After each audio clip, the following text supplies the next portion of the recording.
What's up, family? I'm the guy that showcase and promote African-American businesses operating here in the greater Phoenix area. Please help me further support these amazing entrepreneurs by not only supporting my YouTube channel or following me on Facebook, but also stop by their businesses and give them a little economic support. My name is Shaka Shabazz, and this is African-American-Made. What are some of the one or two of the major things you see our youth facing, and to a greater extent everyone, but specifically our youth? What are one or two of the major things you see us them facing now? So I think one of the things we're dealing with today that's a plague on the family is internet pornography, right? And coupled with the smartphone, just having access to internet pornography for young people. I get clients from the age of 4 and 5 who have been exposed to pornography. Wow. And the ramifications of that are hard to imagine. So right?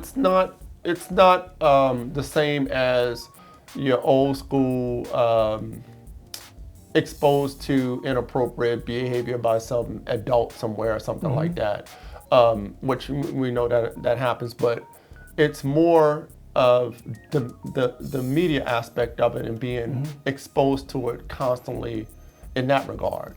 Yes, and it's pervasive. I mean, it's everywhere. I had one client, I think they were in the 4th grade, they're on their school grounds.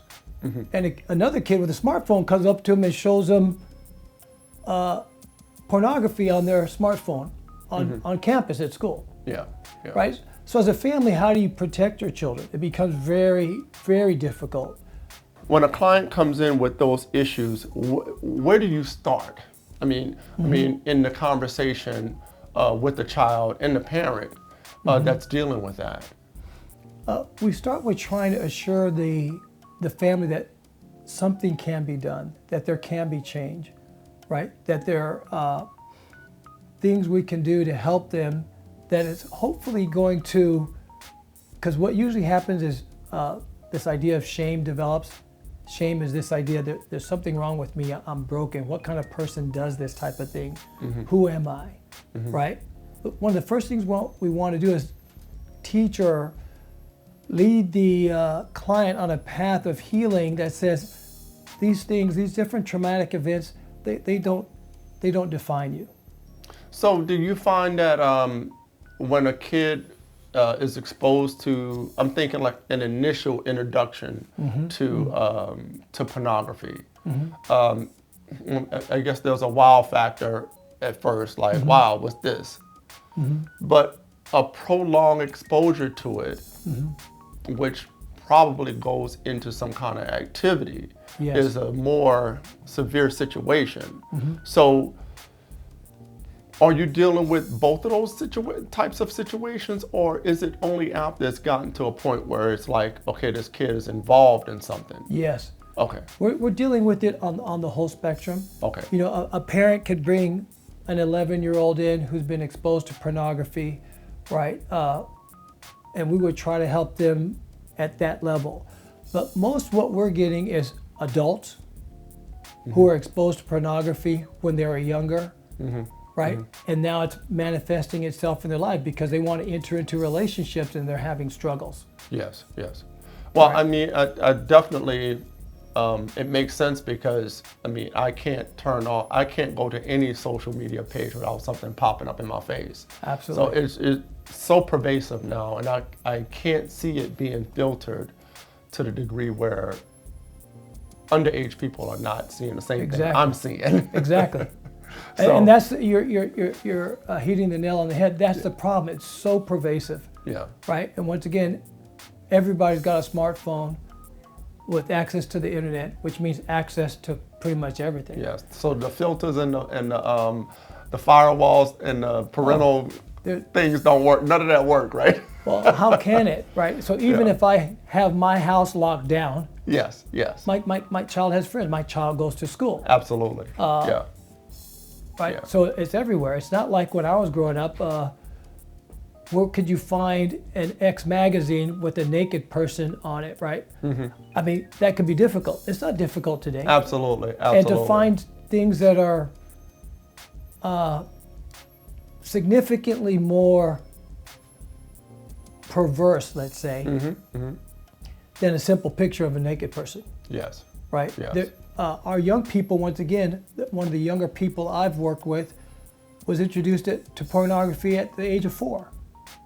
Right? I mean, we're talking about explicit sexual encounters. Yes, yes. Right? What is a child going to do with that? Yeah. Right? How is that going to impact a 4-year-old?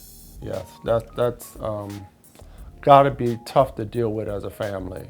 When I got into counseling, I didn't want to work with substance abuse because there is so much lying going on in that field, right? Okay.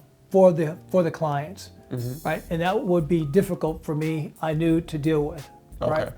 So it's not something we particularly specialize in, right? We would try to deal with the trauma associated with the addiction. Because you have to first deal with the underlying issues before you can deal with the... Exactly. Got you. Right. So get them to understand there's a reason why this addiction is destroying their lives. Usually, science will say all addiction is driven by this idea of shame. Right? Okay, let's talk about that a little bit because a lot of us don't recognize shame as being a factor in whatever pathology we have, right? Yes, yes. Some of us are even could be, I don't know, very proud people, bravado or whatever, or self-centered or what have you. We don't identify with shame per se. Exactly. How do you get a person to understand that this is an underlying thing in their life?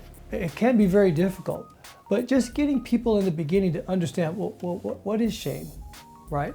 Let's say shame as opposed to guilt, right? Shame is this idea, once again, that there's something wrong with me, something innately broken about me that's rather unfixable, that makes me unlovable or not enough, as opposed to an idea of guilt. We all make mistakes. We all fall short. We commit actions that we regret or that harm people. Yes. Right? If I can have a healthy attitude, I've done something wrong, as opposed to there's something wrong with me, right? That's the beginning of healing. If we can understand what is shame, and then lead people to understand how that shame might be affecting their behaviors. Okay. Right? Okay. For example, a lot of people that are very successful in life, right, are working off a concept of shame. Meaning, say I grew up in a family where I didn't get a lot of affirmation from mom or dad, or maybe I got criticism. You'll never amount to anything, right? Yes. From that shame, I'll never amount to anything, I'll never be good enough, may drive a person to action, right? Okay. To where they're maybe workaholic or excessive about their drive for success, right? Because they're trying to fill that gap. They're trying to fill that vacuum of not feeling, not experiencing being enough. So they think, well, if I accomplish enough, maybe I'll finally feel like I'm enough. But it's never satisfactory. So it's more like becoming an overachiever.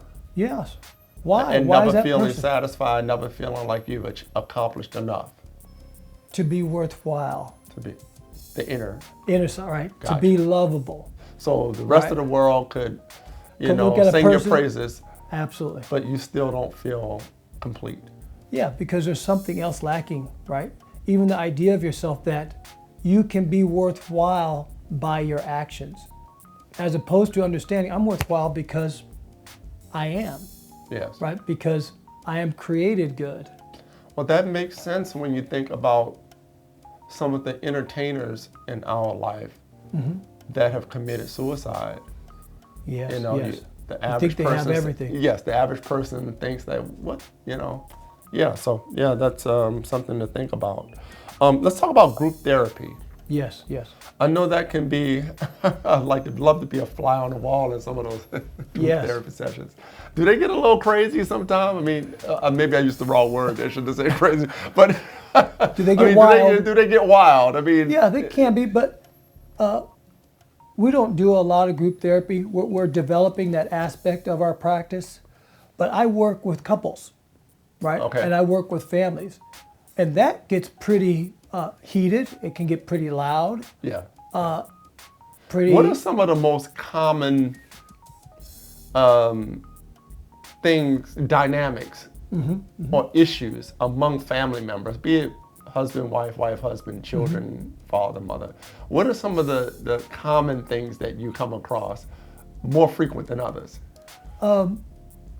What's pervasive in our society is selfishness, right? Yes. The idea of sacrifice, we don't even hardly hear that word. We hear it and it's a taboo word. But even in the Christian world, I think we need to talk about marriage and relationship more with an idea of the cross, right? Marriage is going to be work, there's going to be suffering. And if I look at it that way, meaning if I look at it, I'm going to have to make sacrifices to make this marriage work, then when it happens, it's normal, right? This is what I'm supposed to be doing, right? And when good happens, it's appreciated, right? It's appreciated and valued. Dr. Gottman, in his research, shows that in healthy couples and in unhealthy couples, the same amount of good things are happening, except for the unhealthy couples, there's not a recognition of the good that's happening. Okay, that makes sense. Yeah. I mean, I could think of arguments that I've had with a significant other, and Yes. you know, the line always comes out, well, I did, you know, there's no acknowledgement of something. Absolutely. Yeah, so that makes sense. Children with having issues with parents, Yes. and I know that runs the gambit, but what are some of the most common things in a family therapy situation are the kids dealing with in terms of family? I mean, your parents. In the environment I work with, it's basically two things. You can have parents that are overly rigid, overly demanding, Okay. right? Or parents that don't tend to hear their children. Children don't feel heard, right? Okay. And they'll act out any number of different ways because they're not feeling heard. They don't feel like they have a voice. There's a word that I hear overused today, narcissist. Yes. Right? I mean, every other person is accused of being a narcissist now. Yeah. Give me a professional's definition of narcissism and how that plays out in our society, and why are we overusing this word right now? Yeah. I think the confusion is between what is selfishness and what is narcissism, right? Narcissism is an idea of superiority, right? I'm a special person. I should be around special people. You know, if I go to the grocery stores, if I go to the local grocery store and I'm amongst people inferior to me, I feel uncomfortable. I shouldn't be around these inferior people. That's narcissism, right? That's the beginning of narcissism. It can be acted out different ways, but that's it. It's an idea of superiority. What we mostly deal with is selfishness, right? So there's more than one trait that's attributed to a person that's truly clinically characterized as a narcissist. Yes. It's not one or two of the things that would be, gotcha, understood. And one of the other things of the DSM-5 definition of narcissist is also someone who has a hard time empathizing or feeling for other people. Yes. Right, so if we're talking about narcissism, number one, superiority. I'm superior, there's something special about me, right? The other part is not feeling. And then the other one, once again, it's selfishness, right? Which you mentioned a few minutes ago is something that's very pervasive. We were using pervasive a lot today, but there's a whole bunch of pervasive things going on. So why are we so selfish today? I mean, in your work, from what you gather. Well, just look anywhere. Look at any media situation, right? The idea of sacrifice is not found.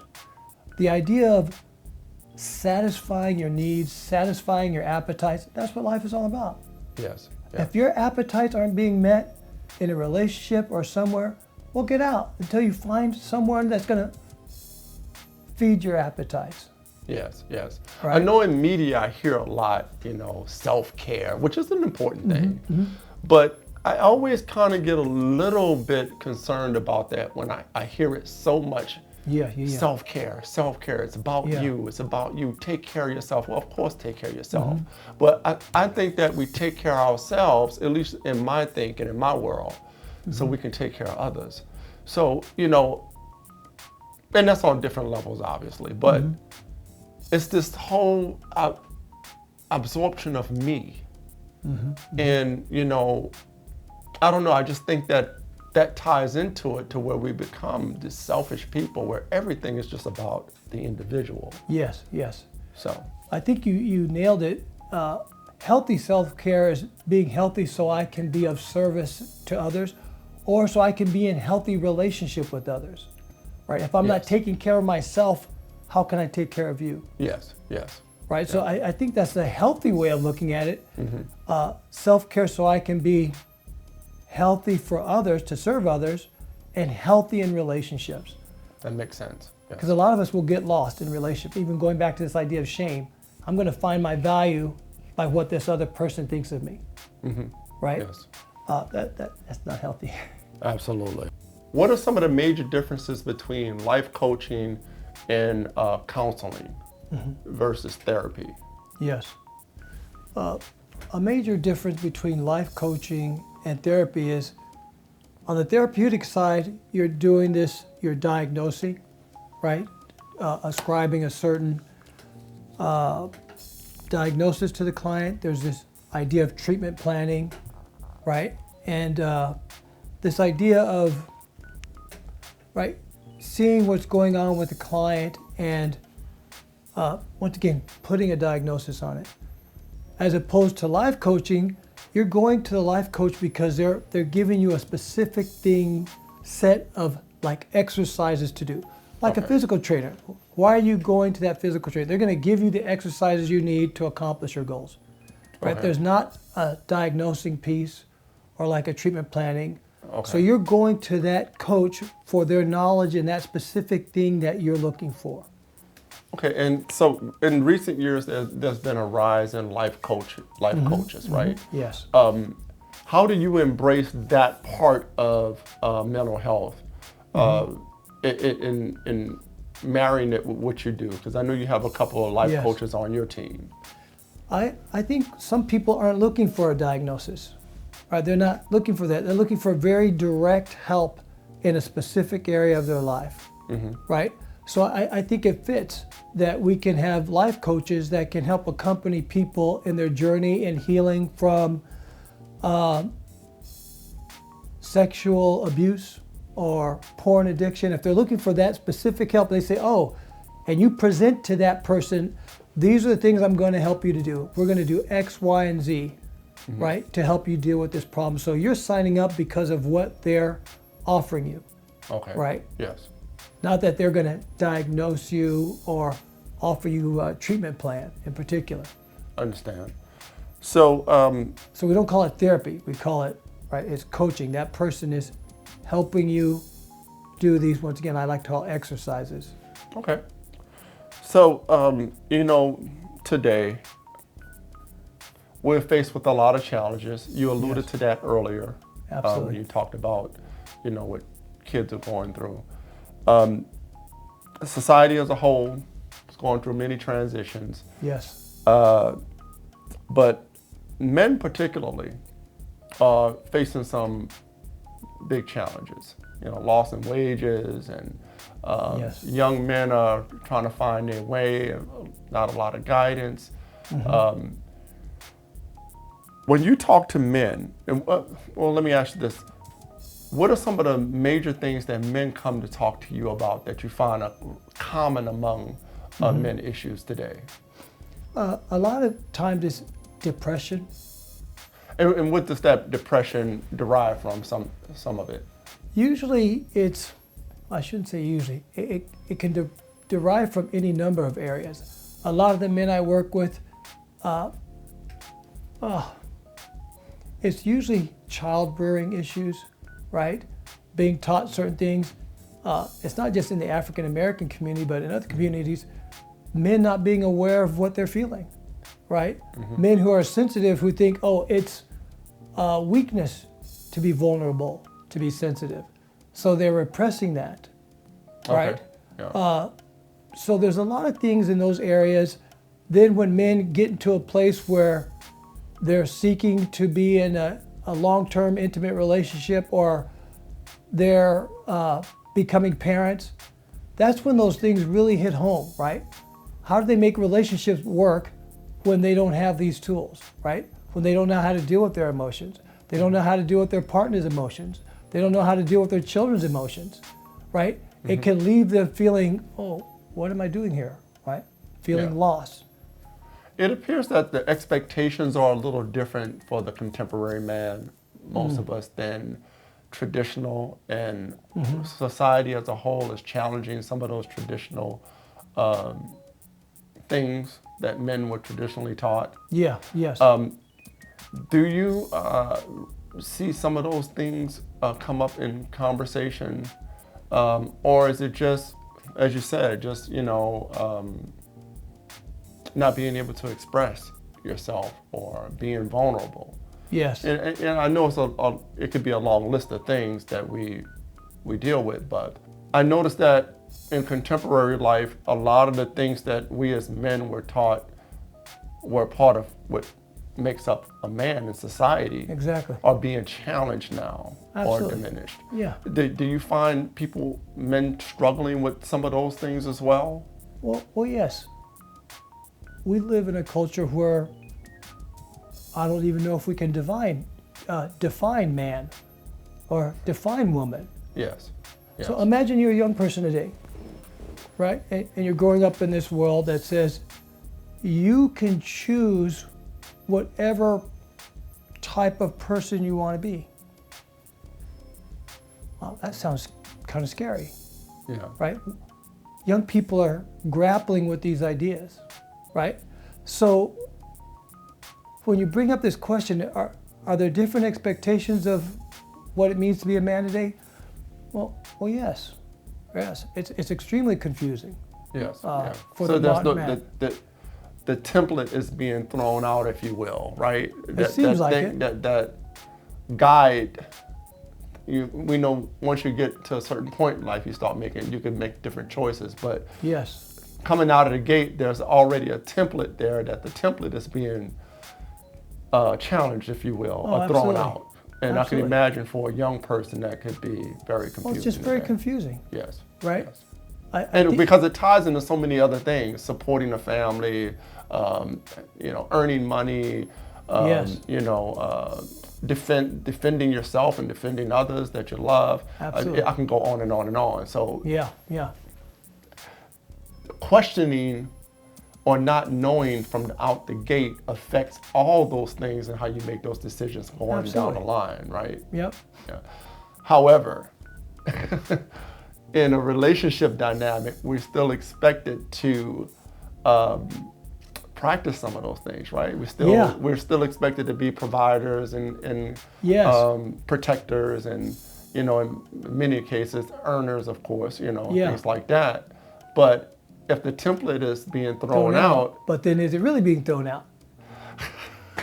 There you go. Right. So once again, there's some confusion as to, these are traditional male roles. Yes. And I'm going to pick and choose which one of those I want from you. Yes. Right. So we find that in relationships a lot, right? The roles are very confused nowadays. What happens when the wife makes more than the husband? What does that mean? Does it mean anything? Yes. But people grapple with that. Men grapple with that. Men can become uncomfortable when their partner makes more than them. Yes. Right? It makes them feel discouraged, like they're not being the provider or the man that they should be. For lack of a better word, do you feel like we're just meaner to each other as a society? Ooh. I know that's a harsh word. I couldn't find the right word, but I kind of feel like the trauma that we deal with is perpetuated, or it's inflicted by other human beings.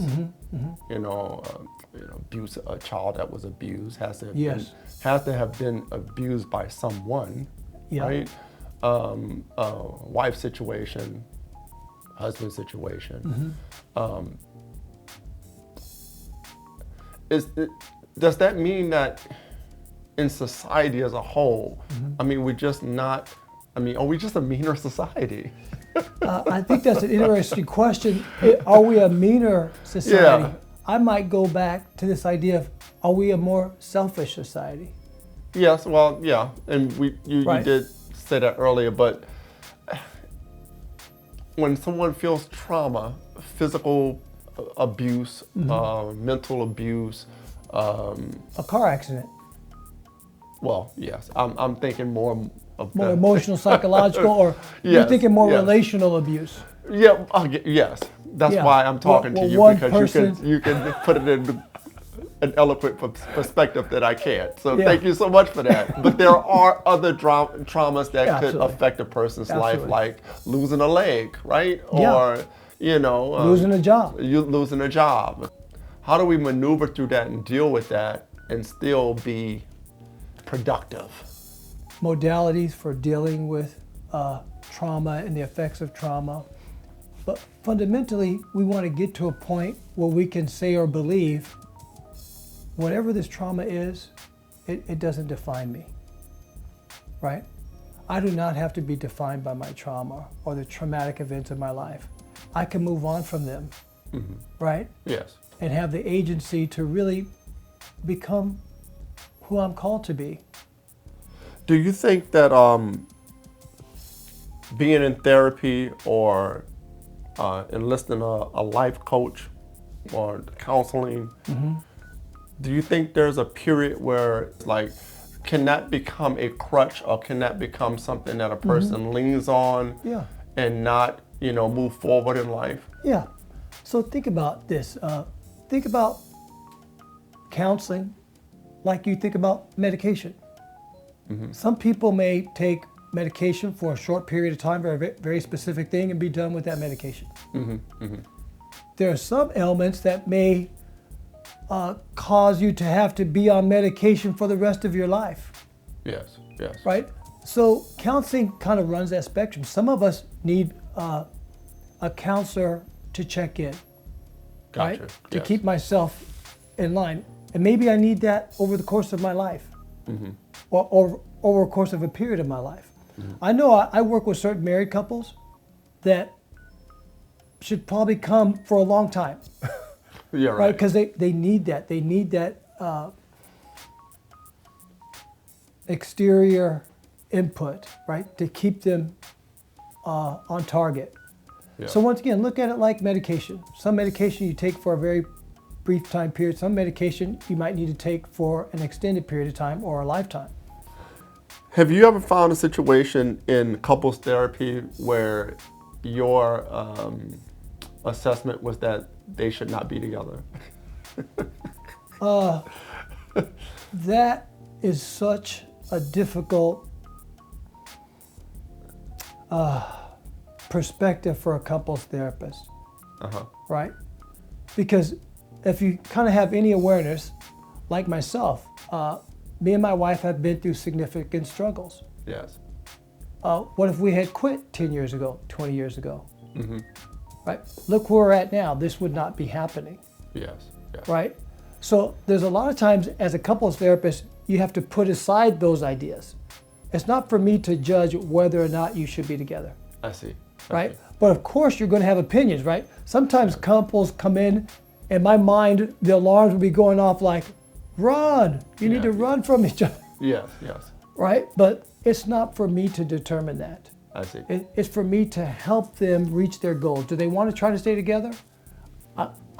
I have a certain skill set, right, from my own experience and my own training that can help them create a healthier environment for their relationship. Maybe once they get there, things get better. So imagine if upon my first look, I'm like, oh no, you guys shouldn't be together. Right. Right? You can see how with marriage, that doesn't work. I was thinking more along the lines, and you're absolutely right in your answer, but I was thinking more along the lines after, time of working with them, and there is no Movement? there you go. And I know that's not a decision that you make. That's not something that but I'm thinking internally, you're kind of like, A therapist can come to a point with an individual or with a couple to where they say, I don't think I have what it takes to help you anymore. Okay. Okay. Right? And I can refer you to someone else, or right, but I just don't think I have the tools to deal with what you guys are dealing with. So that's pretty normal. In a situation that's that severe, it sounds to me like obviously the couple still, they're trying to work it out though, right? Yes. I mean, although you see flags and alarm bells, Yeah. they're both there with you. They're both in a session or still coming. Does that mean that they're in earnest trying to stick together, or could it be a manipulation situation? For me as a therapist, I'm going to work with the couple as long as they're willing to work. Right? So once again, I try to stay out of that judgment of, is this person lying, is that person lying, or what's all that, right? I'm going to deal with what they're presenting me. Gotcha. Right? And if they're presenting me with some desire to work on it, I'm going to help them. Okay. Right? Yes. Yeah. I saw some social media stuff a while back. Therapists who there were some criticisms of therapists like doing that kind of thing, you know, like planting seeds or what have you and things like that. Planting seeds. Like, you know, maybe on the side of the husband or the wife, or favoring one or the other over the other, giving suggestions about who should stay and who should go and things like that. Wow. But that's not, I mean, that's not an area that one in your position should ever go to, right?